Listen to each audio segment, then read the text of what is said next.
Media మిత్రులందరికీ నమస్కారం. సుధాకర్ చెప్పింది విన్నారు. మరికొన్ని ముఖ్యమైన తీర్మానాలు కూడా నిన్న ఇవాళ తీర్మానించడం జరిగింది. కొన్ని ఆయన చెప్పారు.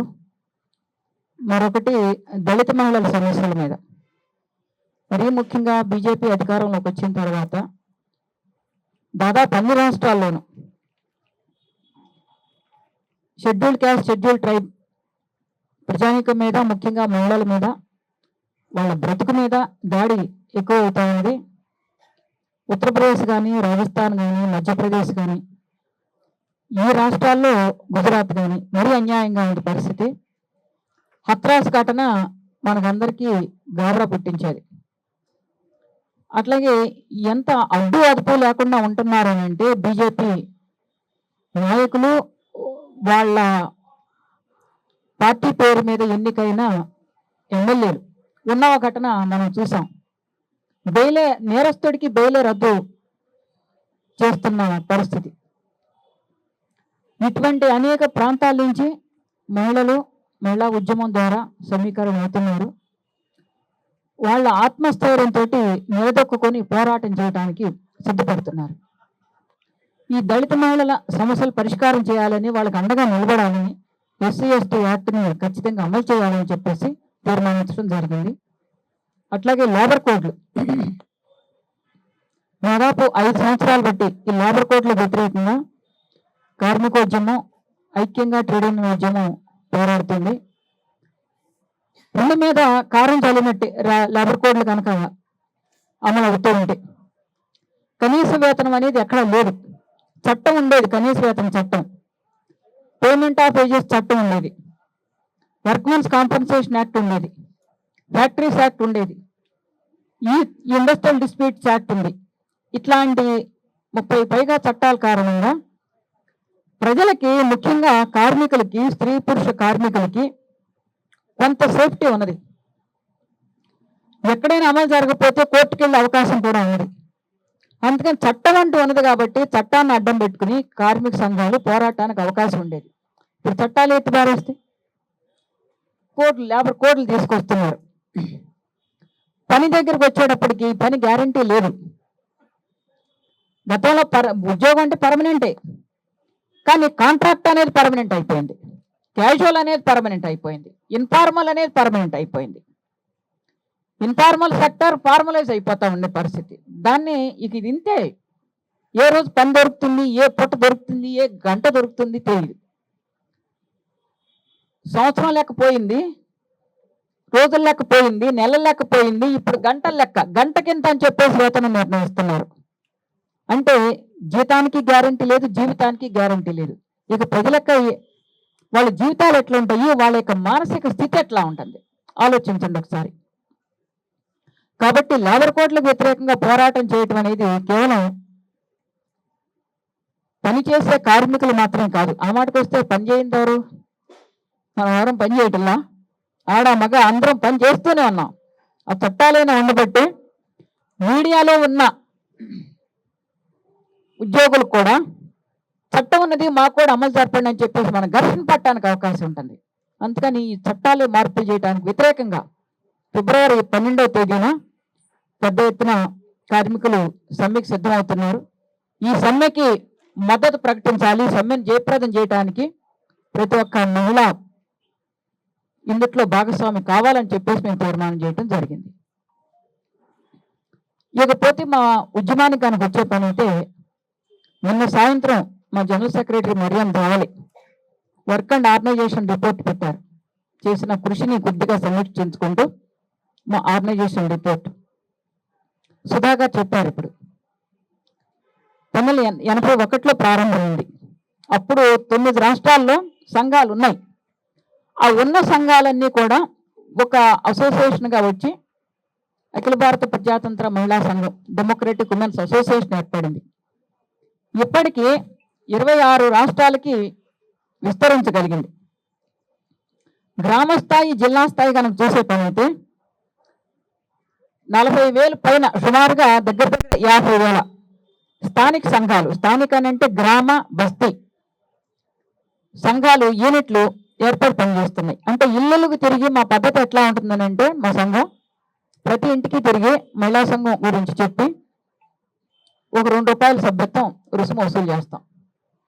ఇట్లాంటి ఈవెంట్స్ స్థానికంగా కానీ రాష్ట్ర స్థాయిలో కానీ అవసరమైనప్పుడు ఇలాంటి పెద్దల దగ్గర నిధి వసూలు చేసి ఆ కార్యక్రమం పూర్తి చేయడం జరుగుతుంది. దాని పక్కాగా అకౌంట్స్ ఇవన్నీ కూడా ఉంటాయి. అట్లా అట్లా సభ్యత్వం వసూలు చేసిన ప్రతి చోట కూడా ప్రతి 100, 250 మంది ఉన్న చోట ఒక చిన్న కమిటీని ఏర్పాటు చేస్తాం. ఆ కమిటీ ఆధ్వర్యంలో పని నడుస్తుంది. ఆ కమిటీ ఆధ్వర్యంలో తాగొచ్చిన భర్తలు కొట్టే పరిస్థితులు ఉన్నాయా, ఇంకేమన్నా స్త్రీల మీద హింస జరుగుతుందా, రేషన్ కార్డులు ఉన్నాయా లేదా, మన్రేగా పని వస్తుందా లేదా, ఇటువంటి అనేక సమస్యల మీద ఆ స్థానిక కమిటీల ఆధ్వర్యంలో పని జరుగుతూ ఉంటుంది అన్నమాట. ఇట్లాగా కొన్ని వేల మంది కార్యకర్తలు, వందల సంఖ్యలో కాదు వేల సంఖ్యలోనే కార్యకర్తలు స్థానిక కమిటీల ద్వారా పనిచేస్తున్నారు. కొంతమంది రిపోర్ట్లు ఇచ్చారు. సెల్ఫ్ హెల్ప్ గ్రూపులు ఉన్నాయి. సెల్ఫ్ హెల్ప్ గ్రూపులకు అవినీతి కూడా జరుగుతూ ఉంది. వాళ్ళకి తెలియకుండానే డబ్బులు డ్రా చేయటం, కోట్ల సొమ్ము సోహా చేయటం, ఆ తర్వాత అప్పులన్నీ కూడా ఈ అమాయక మహిళల మీద రుద్దటం జరుగుతూ ఉంది. సుధా గారు చెప్పారు మైక్రో ఫైనాన్స్ ఎంత దుర్మార్గంగా ఉందంటే, మైక్రో ఫైనాన్స్ దోపిడీ ₹2 నుంచి ₹10 వరకు వడ్డీలు ఉన్నాయి. ఇంటింటికి తిరుగుతారు, వడ్డీలకి ఇస్తాను, ధనలక్ష్మి గ్రూప్, ఆ గ్రూప్ ఇట్లాంటి చెప్తుంటారు.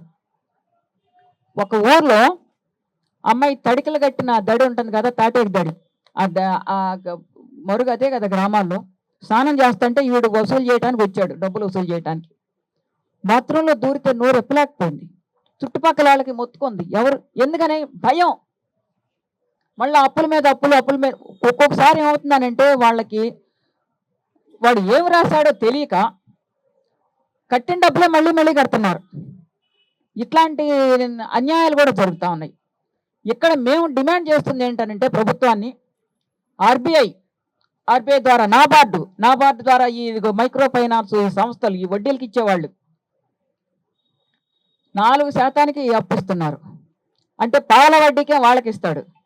జనం దగ్గర వసూలు చేసేదంతా ₹2 నుంచి ₹10 వరకు. కళ్ళు లేవా ప్రభుత్వానికి? ఆర్బీఐకి కానీ ప్రభుత్వానికి కళ్ళు లేవా?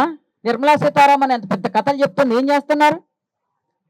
ఎందుకు మైక్రో ఫైనాన్స్ సంస్థలుగా బంద్ చేసి డ్వాక్రా గ్రూపుల ద్వారా ప్రజలకు ఎందుకు ఇవ్వట్లేదు?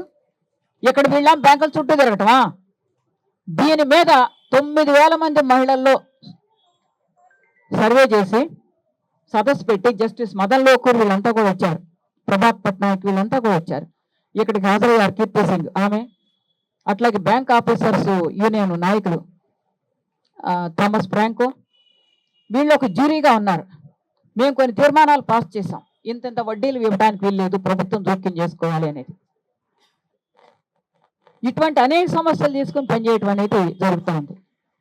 ఇకపోతే మనకి ఎదురుకుండా కనపడుతున్నాయి ప్రతి రాష్ట్రంలోనూ. పశ్చిమ బెంగాల్లో చూశారు సందేశ్ కలి, అట్లాగే అర్జికార్ డాక్టర్, ఇటీవల కూడా కొన్ని నేరాలు జరిగినాయి. ఒరిస్సా అంటేనే మనకి మైగ్రేషన్ బోర్డు మన పక్కనే ఉంది. ముఖ్యంగా బ్రిక్లిన్లో అంతా ఒరిస్సా వాళ్ళు కనపడతారు. మగవాళ్ళు ఎక్కడికో పనుల కోసం పోతే ఆడవాళ్ళు బతకడానికి ఈ మైక్రో ఫైనాన్స్ మీద ఆధారపడుతున్నారు. దీనికి వ్యతిరేకంగా భువనేశ్వర్లో ఆర్బీఐ ఆఫీసు ముందు కొన్ని వందల మంది ఆడవాళ్ళు కూర్చున్నారు, ధర్నా చేశారు. మీరు మాకు ఈ దోపిడీ వద్దు, మీరు జోక్యం చేసుకోవాలి అని. అదేవిధంగా మరొక ఫైనాన్స్ సంస్థ ఉంది, స్థానిక సంస్థ, దాని ఆఫీస్ ఎదురుకుండా ధర్నా చేశారు ఆడవాళ్ళు. అంటే స్త్రీల హక్కులు అనేది కుటుంబ హింస, కుటుంబంలో హక్కులు, సమానత్వం ఇది ఒక్కటే కాదు. బ్రతుకు మీద ఏదైతే దాడి జరుగుతుందో దాడికి వ్యతిరేకంగా మెరుగైన బ్రతుకు కోసం చేస్తున్న పోరాటం ఆడవాళ్ళు చేస్తున్నారు. అది మహిళా సంఘం అన్ని జిల్లాల్లో. తమిళనాడు నుంచి రిపోర్ట్, ఆంధ్ర నుంచి రిపోర్టు. ఈ డ్రగ్స్ ఉన్నాయి, గంజాయి అన్నది, తాగుబోతులు ఉన్నారు. నెల్లూరు జిల్లాలో పెంచలయ్య అనే ఒక డివైఎఫ్ఐ కార్యకర్తను చంపేశారు. ఈ మాదక ద్రవ్యాలకు వ్యతిరేకంగా అనేక చోట్ల క్యాంపెయిన్ పోరాటాలు సాగుతూ ఉన్నాయి. తెలంగాణలో ఇక్కడ కూడా కులదురహంకార హత్యలు వచ్చినాయి. ఎక్కడైతే సాయుధ రైతాంగ పోరాటం జరిగింది అనుకున్నా అక్కడ కూడా కులదురహంకార హత్య దాదాపు అన్ని రాష్ట్రాల్లోనూ. వీటికి వ్యతిరేకంగా స్ట్రగుల్ జరుగుతుంది. హెల్త్ గురించి చెప్పారు సుధా గారు. అనేక హాస్పిటల్స్లో అన్ని జిల్లాల్లోనూ కూడా ఇక్కడ తెలంగాణలో సర్వే చేసి అధికారులకు రిప్రజెంటేషన్స్ ఇవ్వడం జరిగింది. ఎక్కడ కూడా కొన్ని చోట్ల డాక్టర్లు ఉండి లేక, కొన్ని చోట్ల ఎక్స్పర్ట్లు ఉండి లేక, సౌకర్యాలు లేని పరిస్థితుల్లో ఇటువంటి మహిళలు కదిలి సర్వేలు చేయడం, రిప్రజెంటేషన్స్ ఇవ్వడం జరుగుతూ ఉంది. ఇకపోతే డోక్రా కానీ మరొకటి కానీ ఈ రాష్ట్రంలో ఇళ్ల స్థలాలు కావాలి, ఇళ్ల పట్టాలు కావాలి, డబుల్ బెడ్రూమ్ ఇల్లు కావాలని చెప్పేసి స్ట్రగుల్స్ జరుగుతున్నాయి.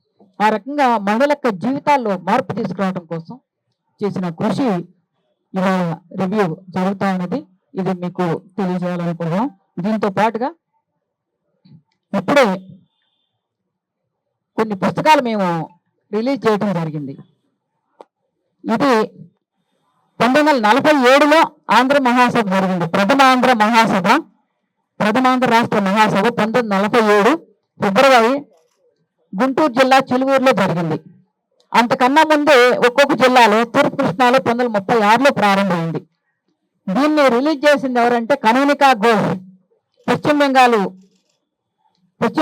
కూడా 1936-37లోనే మహిళా ఆత్మరక్షా సమితి పేరుతో ప్రారంభమైంది. అట్లాగే మనువాద సంస్కృతిని ప్రతిఘటించడాన్ని సుభాష్ని అలీ గారు ఒక చిన్న నోటు రాశారు. అందరికీ, సాధారణ స్త్రీలందరికీ కూడా అర్థమయ్యే పద్ధతిలో ఉన్నది. సంఘ సంస్కరణ ఉద్యమాలు ఎట్ట సాగిన ఈ మనువాదానికి వ్యతిరేకంగా గురజాడ అప్పారావు, కందుకూరు వీరేశలింగం, జ్యోతిబా పూలే, రాజారామ్మోహన్ రాయ్ ఇవన్నీ కలిసి భారత రాజ్యాంగం స్త్రీలకు సమాన హక్కులు కావాలి అని చెప్పేసి రాజ్యాంగం కానీ ఆ తర్వాత వచ్చిన చట్టాలు కానీ వాటి ఫలితం ఈ సంఘ సంస్కరణ ఉద్యమాల ఫలితం చిన్న బుక్లెట్ రాశారు. అట్లాగే నేను ఇదే మనువాద మహిళా హక్కుల మీద వివిధ సందర్భాల్లో ఇటీవల రాసిన వ్యాసాలతో చిన్న బుక్లెట్ రిలీజ్ చేయటం జరిగింది. ఇది తెలంగాణ సాయుధ రైతాంగ పోరాటంలో మహిళల పాత్ర. ప్రముఖ నాయకులు పుచ్చలపల్లి సుందరయ్య గారు, ఆయన ఇంగ్లీష్లో the great Telangana presents arm struggle and it's lessons అనే దాంట్లో ఒక చాప్టర్ మహిళలకు సంబంధించింది ఉంది. అసలు మీరు ఇది చదివితే ఒళ్ళు గగురు పడుతున్నారు, మరి నిద్ర పట్టదు. అంత దుర్మార్గమైన అత్యాచారాలు ఆడవాళ్ళు ఎదుర్కొన్నారు, కానీ పోరాడారు. ఆత్మహత్యలు చేసుకోవాలి, తిరగబడి పోరాడారు. అది మనం ఇవ్వాల్సిన సందేశం.